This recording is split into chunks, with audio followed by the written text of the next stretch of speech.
Bismillahirrahmanirrahim. Assalamualaikum warahmatullahi wabarakatuh. Waalaikumsalam warahmatullahi wabarakatuh. Innal hamdalillah nahmaduhu wa nasta'inuhu wa nastaghfiruh wa na'udzu billahi min syururi anfusina wa min sayyiati a'malina. Man yahdihillahu fala mudilla lahu wa man yudlil fala hadiya lahu. Asyhadu an la ilaha illallah wahdahu la syarika lahu wa asyhadu anna Muhammadan abduhu wa rasuluh alladzi la nabiyya wa la rasula ba'dahu. Allahumma salli ala Muhammad wa ala ali Muhammad kama sallaita ala Ibrahim wa ala ali Ibrahim fil alamin innaka Hamidum Majid. Faqad qala Allah Ta'ala fil Qur'anil Karim, a'udzu billahi minasy syaithanir rajim. Bismillahirrahmanirrahim. Qalu ya Musa imma an tulqiya wa imma an nakuna nahnul mulki. Sadaqallahul azim. Allahumma arhamna bil Qur'an. Alhamdulillah, segala puji, keagungan dan kesempurnaan hanya milik Allah, yang dengannya kita bisa melakukan amal soleh. Dengan kenikmatannya kita bisa melaksanakan ibadah, di antaranya ibadah sholat subuh secara berjamaah, dilanjut dengan tadarus Al-Quran. Mudah-mudahan sholat kita diterima oleh Allah Subhanahu wa Ta'ala, menjadi amal sholat yang akan memberatkan timbangan amal kebaikan kita nanti di akhirat. Dan juga semoga bacaan-bacaan Al-Quran, tadabbur Al-Quran kita menjadi penerang kehidupan kita, baik di dunia ataupun di akhirat. Menerangi kita di saat kita berada di alam kubur yang gelap gulita, dan juga semoga ayat-ayat Al-Quran ini menjadi penerang hati kita, karena hati itu kalau tidak dibersihkan ibarat kaca yang akan berdebu, ibarat besi yang akan berkarat. Hal ini pernah disampaikan oleh baginda Rasulullah sallallahu alaihi wasallam. Innal quluba tatasaddaqu kama yatasaddaqul hadid, kata Rasul. Sungguh hati itu akan berkarat seperti halnya besi, logam. Besi kalau terbuka kena angin, udara, itu berkarat. Nah, hati pun seperti itu, kata Rasulullah. Yang dimaksud dengan karat hati itu adalah apa yang disebut oleh Allah di dalam surah Al-Mutaffifin, kalla bal rana ala qulubihim ma kanu yaksibun, yaitu titik-titik hitam, noda-noda hitam yang menempel di dalam hati kita akibat dari makanu yaksibun, akibat perbuatan kita. Tentu yang berpengaruh itu adalah perbuatan dosa dan perbuatan maksiat.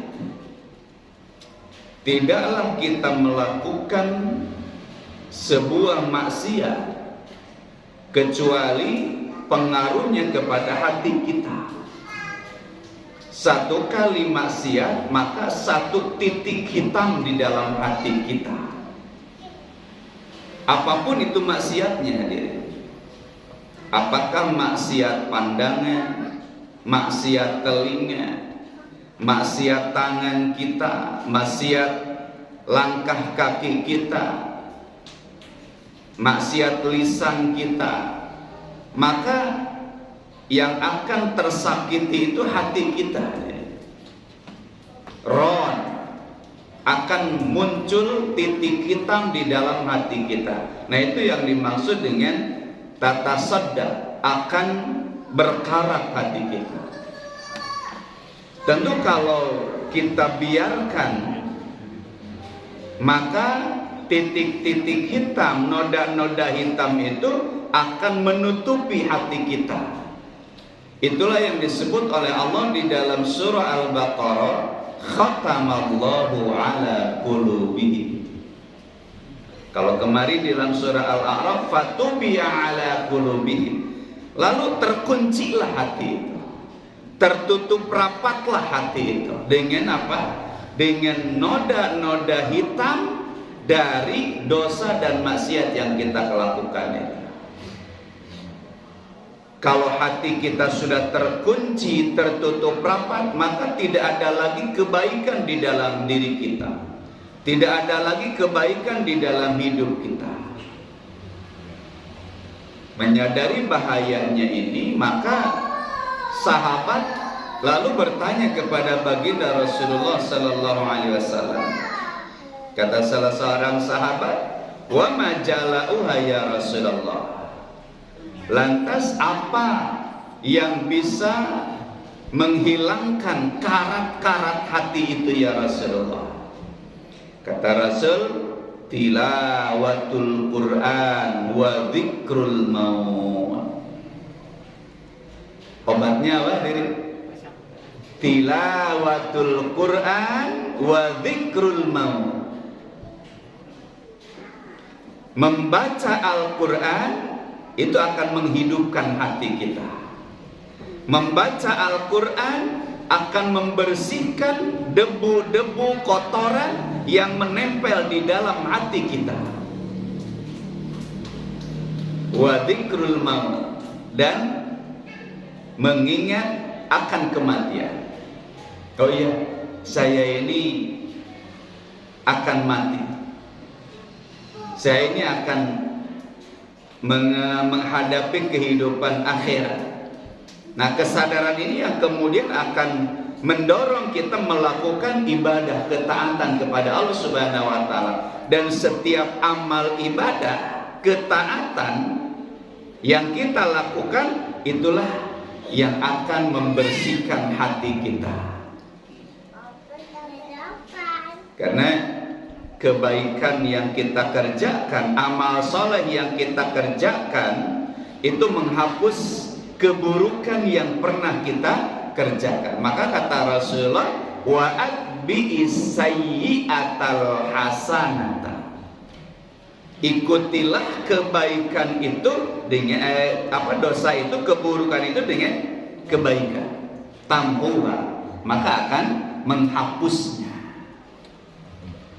Nah, inilah hikmah, manfaat dari kita mentadaburi Al-Quran, dari kita mendengarkan ayat-ayat Al-Quran, dari kita membaca ayat-ayat Al-Quran.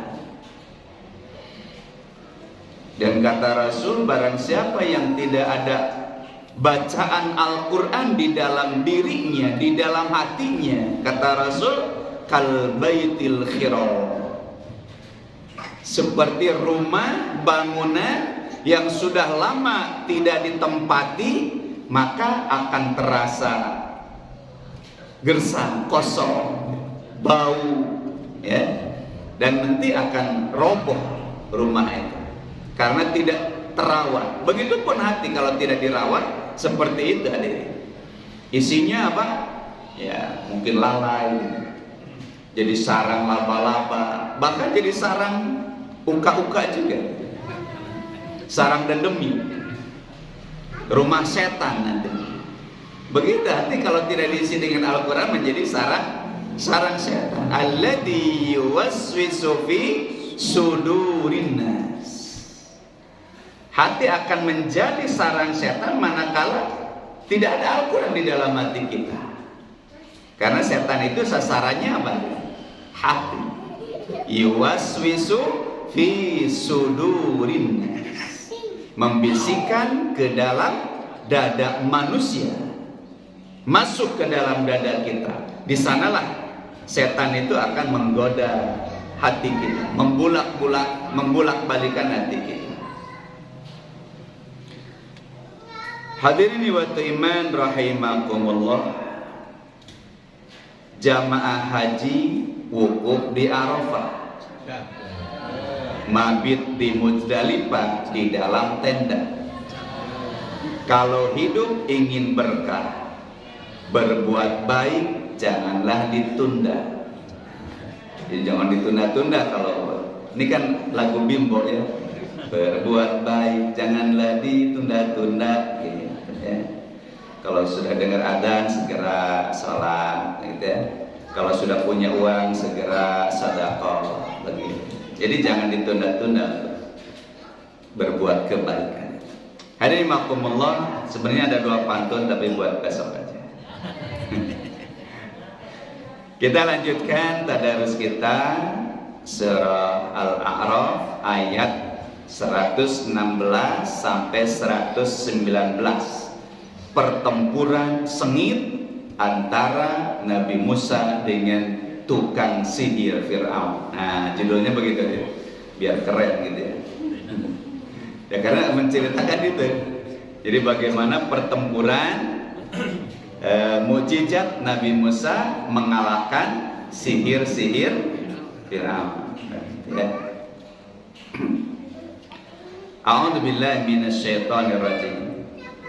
Qalu ngomong maranehna ya Musa, Musa imma antulkiya naha anjeun anu ngalungkeun wa imma annakuna atawa kabuktian kami nahnu tegasna kami sarerea al-mulqina anu ngalungkeun qala ngawalar Nabi Musa ulku sok alungkeun ku aranjeun falamma nya samangsa alqau ngalungkeun maranehna saharu nyihir maranehna ayunan nasi panon-panon manusa wastarhabu jeung nyieun kasieun maranehna hum ka maranehna waja'u jeung datang maranehna bisihrin kalawan sihir adimun anu hebat wa auhayna maka ngawahyukeun kami ila Musa ka Nabi Musa an alqi supaya ngalungkeun asoka kana tongkat anjeun fa idza nya waktu harita iya eta tongkat talqafu menelan ngaleg-leg talqafu itu ngaleg ya. Ma yakfikuna naon anu di ya pikir apa nah saya kepalsuan ma yakfikuna anu memalsukan maranehna fawaqa'al haq maka nyata kebenaran wa batola sareng musnah makanu naon anu kabuktian maranehna ya'maluna migawe maranehna fagulibu maka dielehkeun maranehna unalika dina waktu eta wal qalabu jeung baralik maranehna sogirina bari harina maranehna hadirin mafhumullah. Ieu kisah pertempuran antawis Nabi Musa sareng tukang-tukang sihir dina surat anu sanes saja ya, dalam surat-surat yang lain itu banyak disisakan dalam surat Toha nanti akan kita dapatkan juga ya bagaimana pertempuran yang terjadi antara Nabi Musa dengan tukang-tukang sihir ya. Jadi sebelum terjadinya pertempuran ini maka ada kesepakatan antara Nabi Musa dengan Fir'aun ya.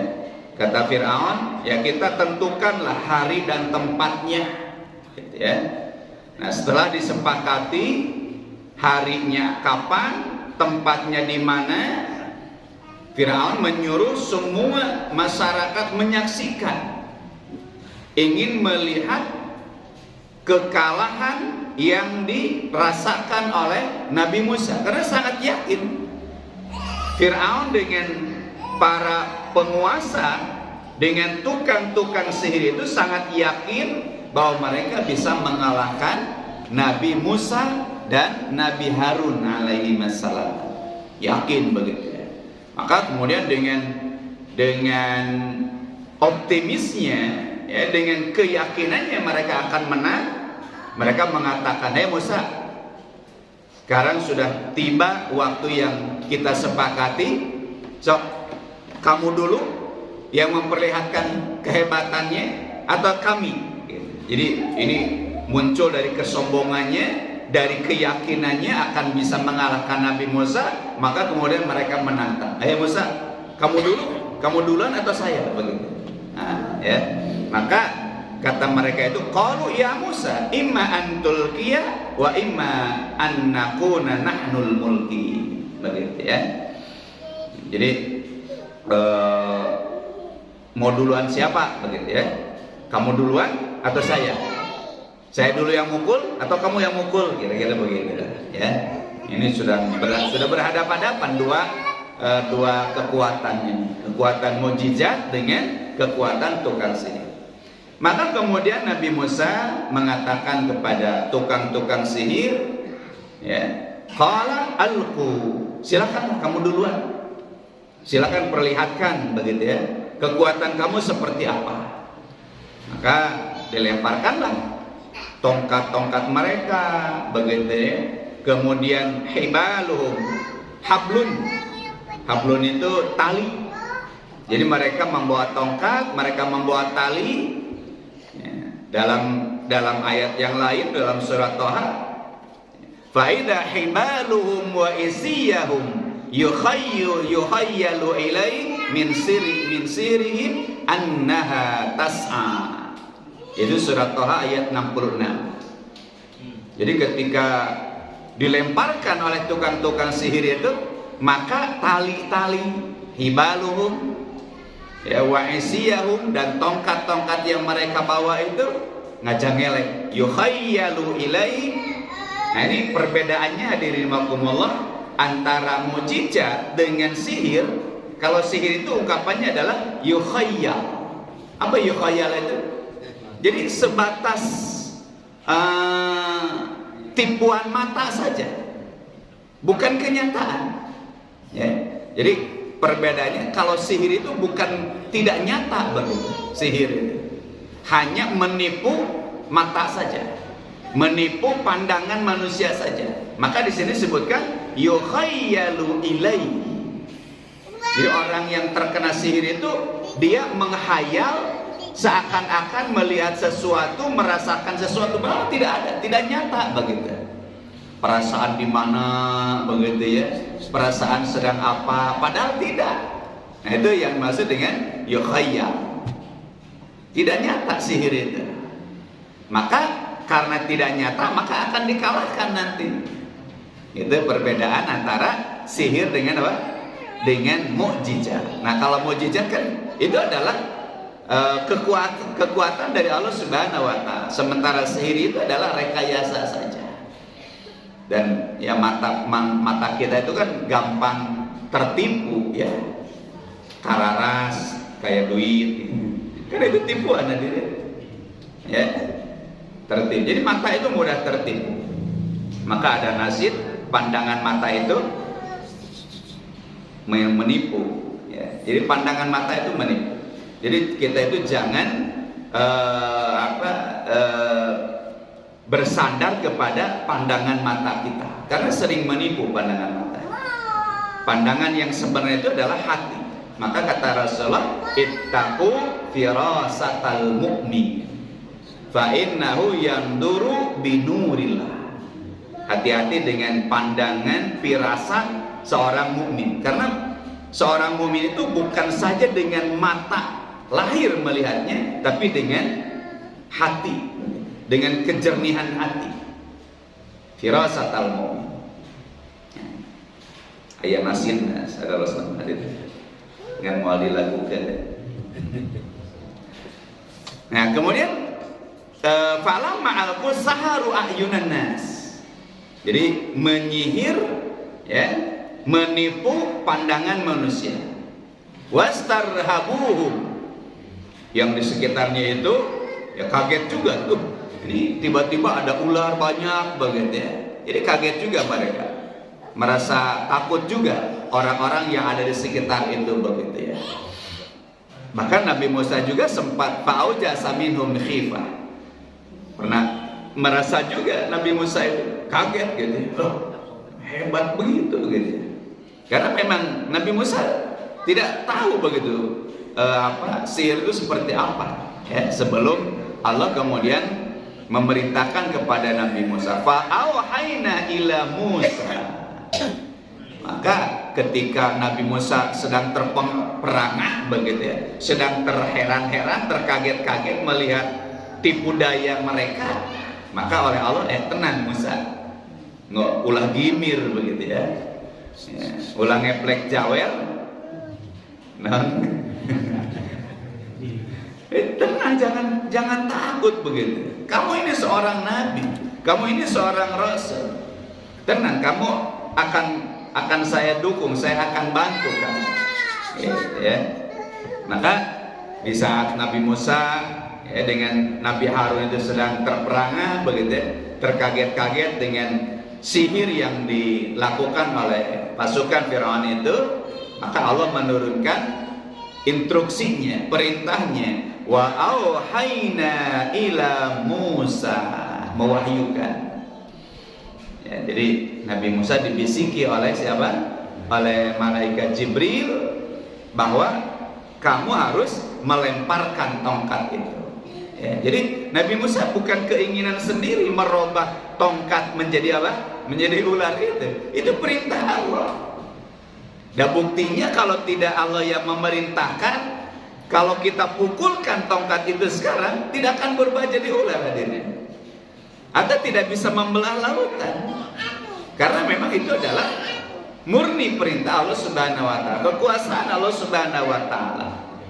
Maka kalimatnya adalah wa ahayna ila Musa. Nah ini perbedaan antara mukjizat dengan sihir. Kalau sihir masih bisa terjadi sekarang. Ya kita bisa belajar merubah bak tali ya jadi gerak, bisa. Ada gurunya. Tapi nggak tahu siapa, saya nggak tahu yang bisa ngajari itu. Tapi ada punya kekuatan supranatural seperti itu, dan itu bisa diajarkan kepada siapapun. Kalau mukjizat tidak bisa, Apa yang pernah terjadi kepada Nabi Musa alaihissalam itu tidak akan terjadi pada kaum yang lainnya, begitu. Ya, berbeda dengan sihir. Kita bisa, misalkan merubah daun jadi tumpukan uang, kan bisa, gitu ya, cenah gitu. Jadi hati-hati dengan tipuan itu ya. Kayak banyak kasus kan begitu, daun gitu ya, dibungkus jadi uang. Padahal kalau dilihat oleh mata yang bersih, tetap saja daun begitu, tidak uang begitu. Nah, kalau yang sudah cinta kepada uang, ya, lihat kararas itu juga uang. Ya, apalagi nanti kalau sudah tanggal 25, tanggal 27 begitu ya, lihat koran di guntingan itu kayak THR gitu. Kayak begitu. Kayak tumpukan uang, yang disangkanya uang THR, apa? Koran di gunting. Itulah pandangan manusia begitu, mudah terperdaya. Nah, tukang sihir itu memanfaatkan itu karena pandangan mata itu lemah, mudah tertipu.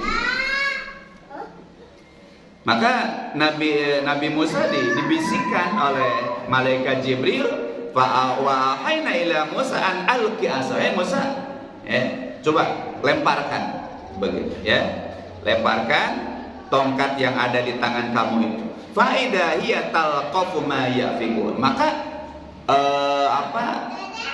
tipuan-tipuan yang dilakukan oleh tukang-tukang sihir itu habis semuanya. Talqafu, ya, dilelet semuanya, dicaplukan begitu ya, ditelan semuanya oleh ular yang dari mukjizat Nabi Musa itu. Ya, mungkin ada yang pernah lihat filmnya ya, judulnya itu adalah Ten Commandment. Jadi 10 instruksi atau 10 perintah dari Allah Subhanahu wa taala. Nabi Musa itu membawa 10 risalah. Itu ada filmnya. Ya. Ada yang pernah nonton filmnya? Nah, kali-kali mungkin nanti diputar di sini ya. Gimana biar tergambar begitu ya. Bagaimana pertempuran antara Nabi Musa dengan tukang-tukang sihir gitu ya. Jadi wa'ayna ila Musa an alqi asa fa idza yatalfaqu ma yafikun. Lalu kata Allah, fa waqa'al haqq wa batala ma kanu ya'malun. Maka kebenaran itu nyata, sementara kebatilan, jadi sihir itu kan batil, maka kebatilan itu hilang, lenyap. Nah, inilah dalam dakwah hadirin, dalam perjuangan, sehebat apapun kebatilan, sekuat apapun kebatilan, itu pasti akan hancur hadirin, pasti akan dikalahkan. Dan sejarah sedang membuktikan itu. Bagaimana Allah menghancurkan Namrud yang begitu perkasa, yang begitu dijaya. Bagaimana Allah membinasakan Fir'aun yang kekuatannya tidak tertandingi. Nah, ini menjadi pelajaran penting bagi para pejuang, bagi para pembela kebenaran, penegak kebenaran, bahwa sekuat apapun, sehebat apapun kebatilan itu pasti akan terkalahkan. Nah, inilah pentingnya kita meyakini janji-janji Allah Subhanahu wa taala. Wa'adallahu alladziina amanu minkum, ya, la yastakhlifannahum fil ardh, kata Allah. Allah pasti akan, wa kana haqqan alaina nunzil mu'minin. Sebuah kepastian, Allah itu akan memenangkan, Allah itu akan menyelamatkan, membela, mendukung ya orang-orang yang beriman. Itu sebuah kepastian dari.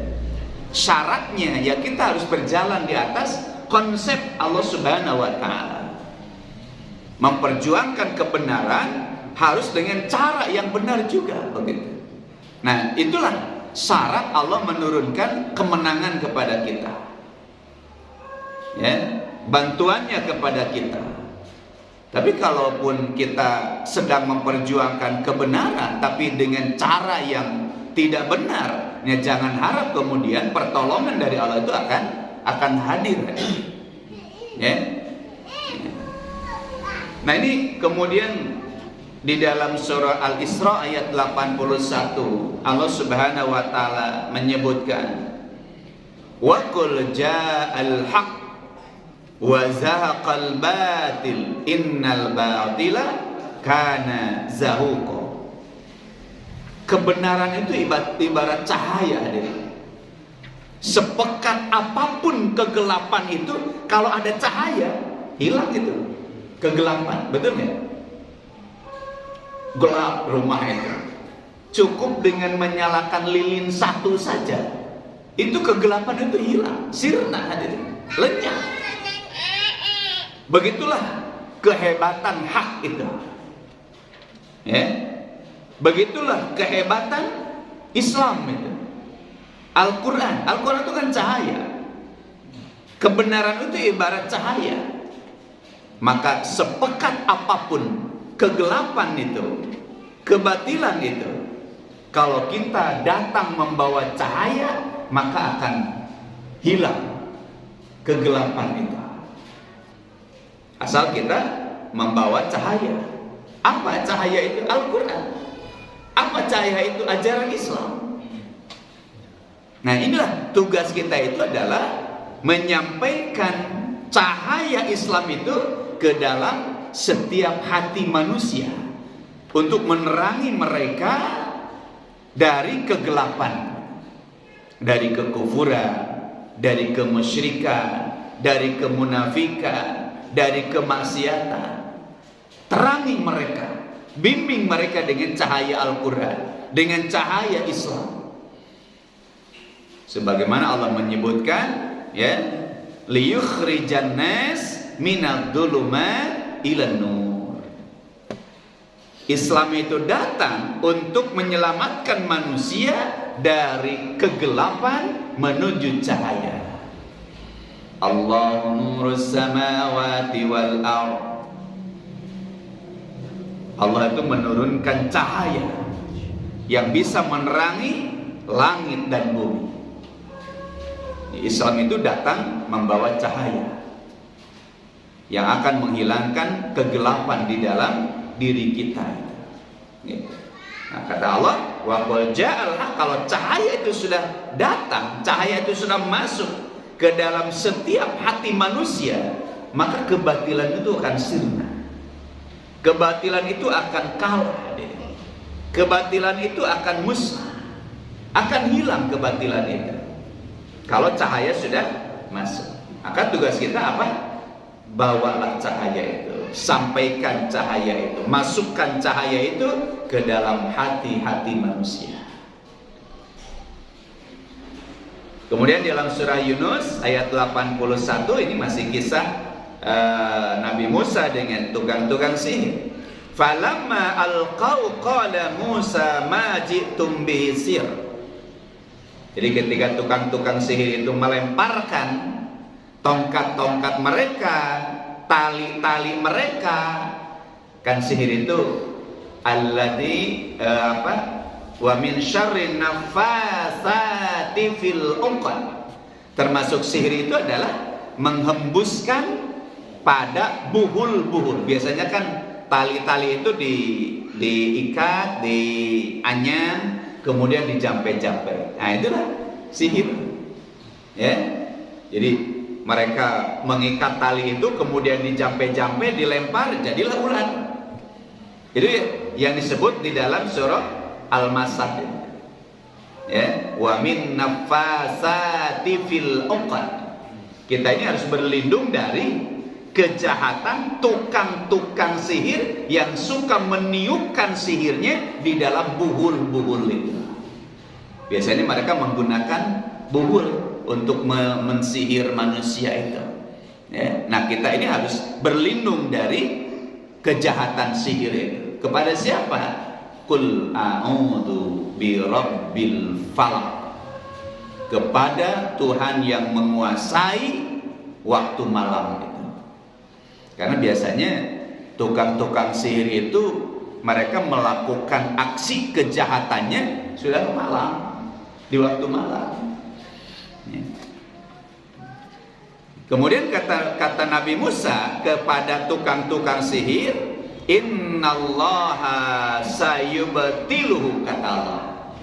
Ketika tukang-tukang sihir itu menampakkan kekuatannya, kata Nabi Musa, innallaha, sesungguhnya Allah sayubtilu, akan menghancurkan kekuatan itu. Dan betul hadirin, kalah dengan mukjizat Nabi Musa. Innallaha la yuslihu amal mufsidin. Allah tidak akan mendatangkan kebaikan dari orang-orang yang membuat kerusakan. Jadi orang-orang tukang-tukang sihir itu tidak membawa kebaikan, tidak membawa kemaslahatan. Atau dalam surah Thaha, wala yuflihu sahir haitsu ata. Bagaimanapun cara mereka menghadirkan sihir itu, kata Allah, la yuflih, tidak akan menang.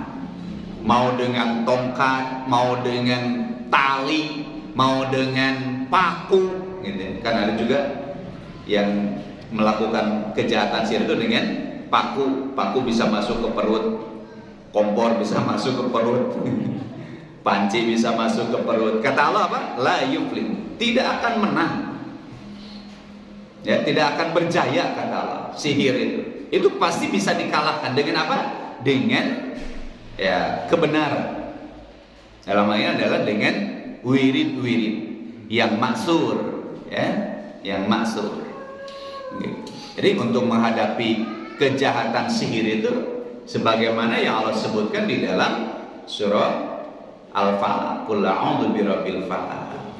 Maka kemudian kata Rasul, kalau kita menjelang tidur itu baca itu muawwadatan, qul a'udzu birabbin nas, qul a'udzu birabbil falaq. Itu cara melindungi kita dari kejahatan sihir, tukang-tukang sihir. Lindungi kita. Atau dengan doa-doa yang maksur. A'udzu bi kalimatillahi tammati min syarri ma khalaq. Bismillahilladzi la yadurru ma ismihi syai'un fil ardi wala fis sama. Itu adalah doa-doa untuk pelindung diri kita dari kejahatan sihir. Rasul sudah memberikan doa-doanya itu, dan cara-caranya dengan membaca muawwadatain. Faghulibu hunalika wanqalabu sagirin. Maka kemudian kekuatan sihir itu bisa terkalahkan. Faghulibu, mereka terkalahkan. Wanqalabu sagirin. Maka kemudian mereka menjadi orang-orang yang terhina, menjadi orang-orang yang kecil, begitu ya, terkalahkan. Nah, berikutnya nanti kemudian mereka ini tobat, dan menjadi pengikut Nabi Musa alaihissalam. Itu dalam ayat berikutnya. Hadimakumullah, ini kita sedikit bahas tentang sihir, bagaimana kedudukan sihir di dalam syariat Islam. Hukmu ta'allumi sihri wa ta'limu, atau wa ta'limi, sebagai mudhof ilaih. Hukum mempelajari sihir, mengajarkan sihir, tu'allim, atau ta'lim, atau belajarnya. Ta'alum atau ta'lim, belajar atau mengajarkannya. Ta'lim, mengajarkan. Saya bacakan dari sumbernya langsung. Ittafaqal ulama ala anna ta'alluma sihri wa ta'limihi wa mumarasatihi haram. Semua ulama sepakat, ittafaqo, sepakat, ya, semua mazhab sepakat bahwa belajar, mengajar, mempraktekkan, mumarasah itu mempraktekkan sihir, hukumnya haram. Ini tidak boleh, ya. Qala Ibnu Qudamah di dalam kitabnya Al-Mughni, fa inna ta'alluma sihra wa ta'limihi wa ta'limahu haramun la na'lam fihi khilaf. Kami nggak tahu ada perselisihan. Artinya sepakat memang, ya, keharamannya. Jadi jangan coba-coba untuk belajar apapun bentuknya. Apakah sihir pinasihan misalkan, ya, supaya disayang mertua atau supaya disayang istri, gitu. Kemudian pakai jampe-jampe, tidak usah, ya, tidak usah pakai jampe-jampe. Kalau ingin disayang mertua, ya, dicintai istri, nah ini ada pantun nanti. Pergi ke Dubai membeli coklat, ke Karimun Jawa naik peri. Suami soleh dan rajin sholat, disayang mertua, dicintai istri. Jadi harus jadi suami soleh saja biar disayang mertua, dicintai istri. Jangan pakai pelet-pelet segala. Ya, jadi kan viral ya coklat Dubai. Sakira dari 750. Meser 2 teh cekapkan ya. Meser perhiasan. Gitu ya. Jadi apapun bentuk sihir itu, atau misalkan biar tidak mempan dibacok begitu, mau jadi preman terminal misalkan, mau belajar dulu kekebalan misalkan, ya, nggak usah ini, ya, nggak usah. Itu tidak boleh. Ta'allumnya atau taklimnya atau mengajarkan kita, mewariskan misalkan, saya punya kekuatan nih, saya ajarkan kepada anak, nggak boleh, ya, haram kata jumhur ulama itu, ya. Wa qala al-Imam An-Nawawi, Imam Nawawi, ya, menjelaskan di dalam syarah Sahih Muslim, wa amma ta'allumuhu ta'allumus sihra wa ta'limuhu fa haram. Haram. Belajar dan mengajarkannya haram. Ragi wa ragi ma ittifaqu ala hurmati ta'allumus sihri wa ta'limihi wa mumarasati illa annahum ikhtalafu fi takfiri fa'ili.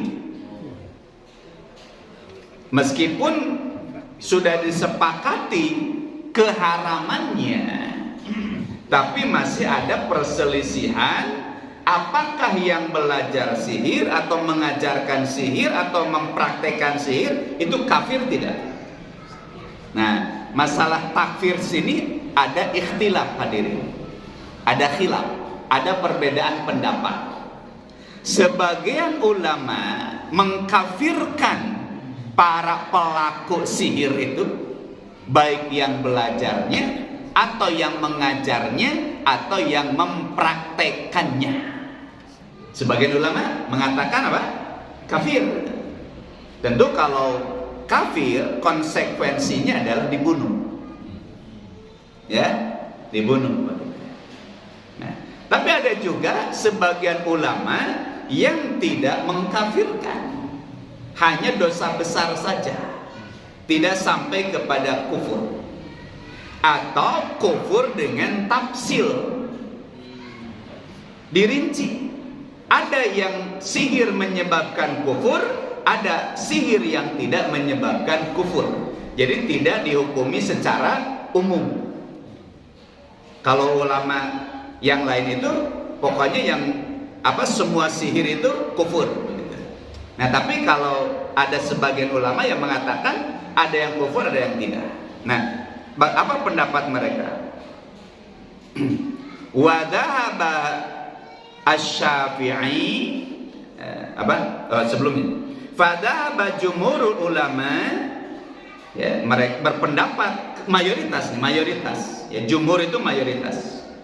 Di antaranya adalah Imam Malik, Abu Hanifah, kemudian Ahmad bin Hanbal wa ghairuhum ila takfiri. Jadi menurut mazhab Imam Malik, Abu Hanifah, ya, kemudian Hambali, Imam Ahmad bin Hanbal dan yang lainnya itu sepakat bahwa sihir dalam bentuk apapun kufur. Itu pendapat sebagian, ya. Pendapat lain, nah ini dipegang oleh mazhab Imam Syafi'i dan murid-muridnya. Wa qala asy-Syafi'i ila tafsil.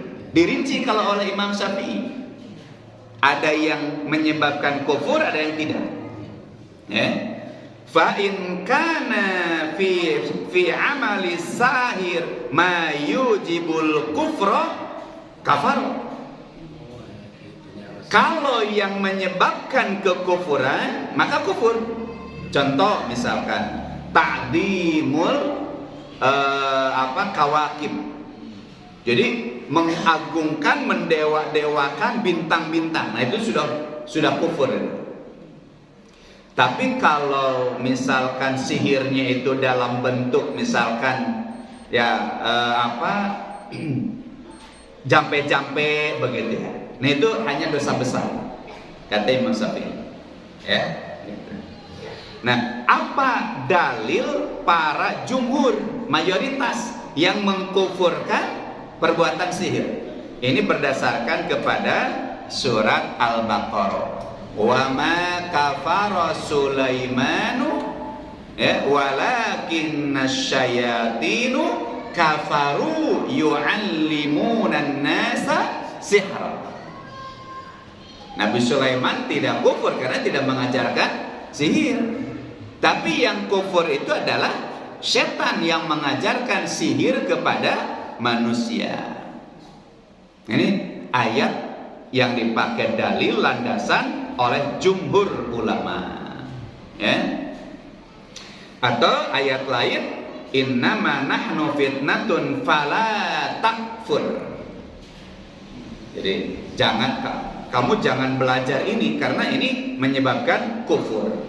Ini dalil dari para ulama. Nah, sementara mazhab Imam Syafi'i, ya, yang merinci sihir itu ada yang kufur, ada yang tidak. Ini ada kisah bahwa Siti Aisyah itu pernah, ya, memerdekakan tukang sihir, gitu ya.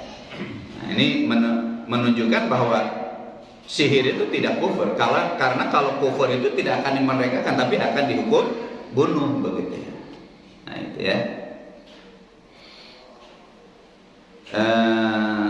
Juga dalil dari Imam As-Syafi'i itu adalah dalil tentang istanibus sab'al mubiqah. Jauhilah 7 dosa besar, tapi tidak sampai kepada kufur. Ya, kelompoknya dosa besar. Sihir itu sama dengan qatlun nafs.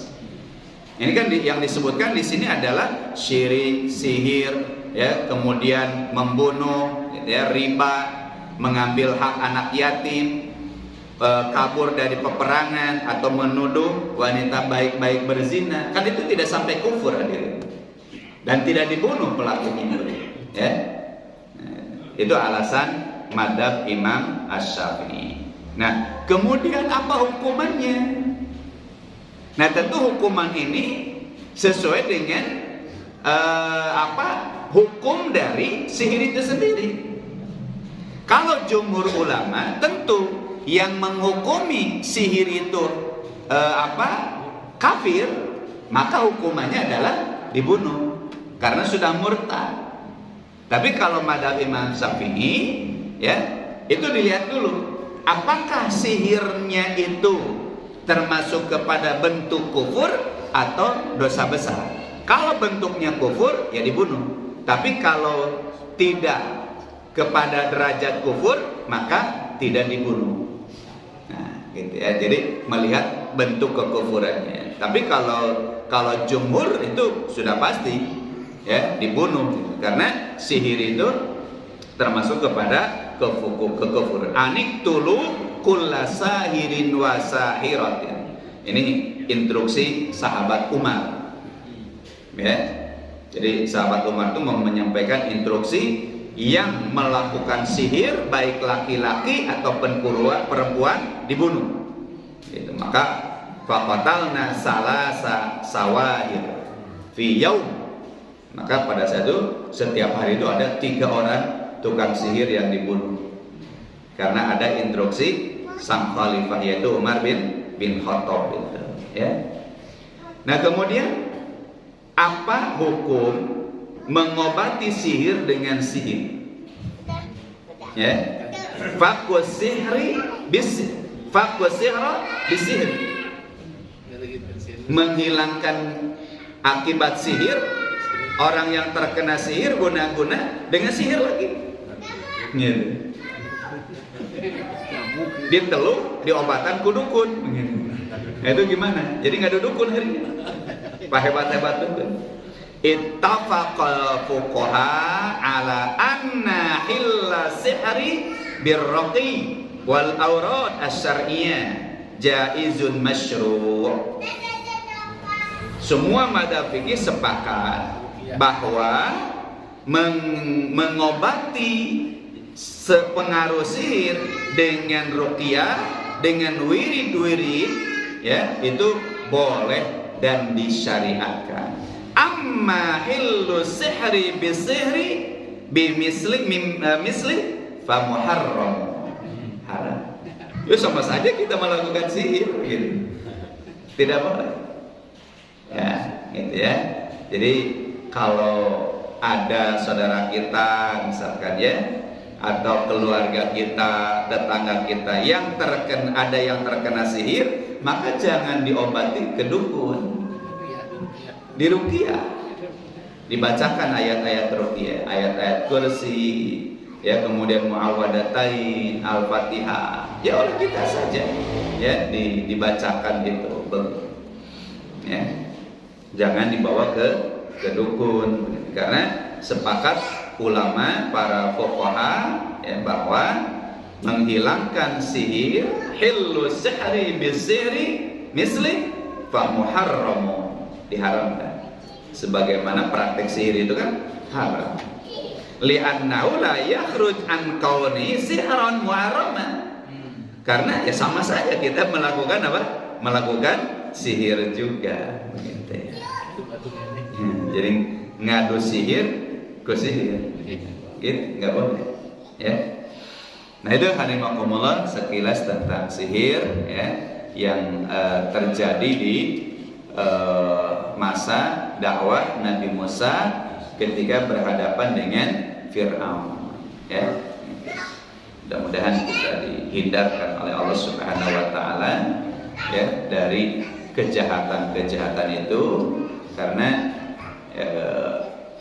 dalam kondisi tertentu ketika iman kita lemah, tawakal kita kepada Allah lemah, itu akan mudah terkena pengaruh sihir. Maka kita harus kuatkan, ya, keimanan kita, takarrub kita, tawakal kita kepada Allah Subhanahu wa taala. Karena dalam ayat-ayat itu, dalam Al-Qur'an disebutkan bahwa syaitan itu tidak mampu, ya, mencelakakan orang-orang yang dijadikan mukhlis oleh Allah dan mereka itu bertawakal kepada Allah Subhanahu wa taala. Jadi cara mencegahnya adalah dengan bertawakal kepada Allah Subhanahu wa taala, berlindung kepada Allah Subhanahu wa taala. Hadirin rahimakumullah, itu yang bisa kita bahas pada kesempatan kali ini. Kita iri dengan bacaan hamdalah, alhamdulillah, amin, billahi taufiq wal hidayah. Wassalamualaikum warahmatullahi wabarakatuh.